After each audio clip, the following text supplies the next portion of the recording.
Nikola Tesla, Swami Vivekananda और Steve jobs जैसे महान लोगों में एक बात कॉमन थी। उन्होंने अपनी जिंदगी में एक ऐसे प्राचीन विज्ञान का इस्तेमाल किया जिसे आज का इंटरनेट, नोफैप या सीमन रिटेंशन कहता है।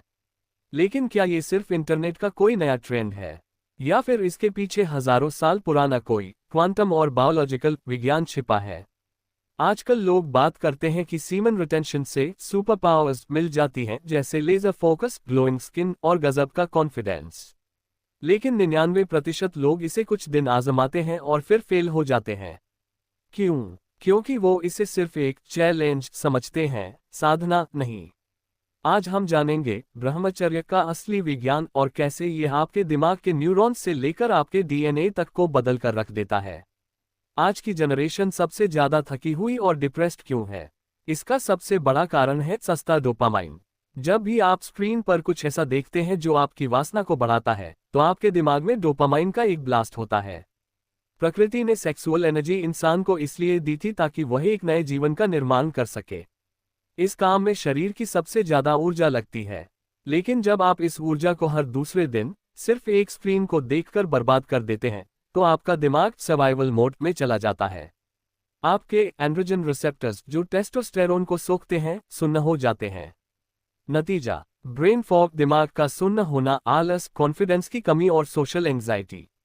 अब चलते हैं प्राचीन भारत के आयुर्वेद की तरफ। आयुर्वेद के अनुसार हम जो भी खाना खाते हैं उसे पचने और शरीर का हिस्सा बनने में 30 से 40 दिन लगते हैं। इस प्रक्रिया में शरीर 7 धातुओं का निर्माण करता है: रस, प्लाज्मा, रक्त, ब्लड, मांस, मसल, मेद, फैट, अस्थि, बोन, मज्जा, बोन मैरो, नर्वस सिस्टम, और सबसे अंत में बनता है शुक्र, रिप्रोडक्टिव फ्लूइड, सीमन। सोचिए, 40 दिन के भोजन और शरीर की पूरी ताकत लगने के बाद जो सबसे कीमती अर्घ बनता है वो है शुक्र धातु। और जब आप इस ऊर्जा को बर्बाद नहीं करते तो ये शरीर में वापस अब्जॉर्ब लिया जाता है। आयुर्वेद में इसे ओजस कहते हैं। ओजस कोई लिक्विड नहीं है, यह एक ऑरा है, एक चमक है जो एक योगी या ब्रह्मचारी के चेहरे पर साफ दिखाई देती है। यह आपके इम्यून सिस्टम और दिमाग का सबसे बड़ा ईंधन है। यहाँ सबसे बड़ी गलती होती है, लोग नोफैप शुरू करते हैं और सिर्फ अपनी इच्छाओं को दबाने की कोशिश करते हैं। विज्ञान का नियम है, energy can not be destroyed, it can only be transform. ऊर्जा को नष्ट नहीं किया जा सकता, सिर्फ उसका रूप बदला जा सकता है। अगर आप ऊर्जा को नीचे से रोकेंगे लेकिन उसे ऊपर की तरफ नहीं भेजेंगे, तो वह ऊर्जा आपको गुस्सा, फ्रस्ट्रेशन और डिप्रेशन देगी। प्राचीन ऋषियों ने इसे ऊर्ध्वरेता कहा था, यानी अपनी ऊर्जा की दिशा को नीचे बहने से रोककर ऊपर दिमाग की तरफ मोड़ना। जब यह ऊर्जा ऊपर उठती है तो यह आपकी क्रिएटिविटी, फोकस और आध्यात्म को एक अलग डायमेंशन में ले जाती है।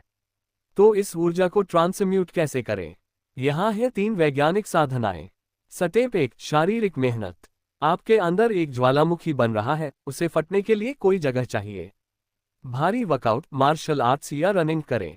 जब शरीर थकता है तो ऊर्जा अपने आप मांसपेशियों और हड्डियों को मजबूत करने में लग जाती है।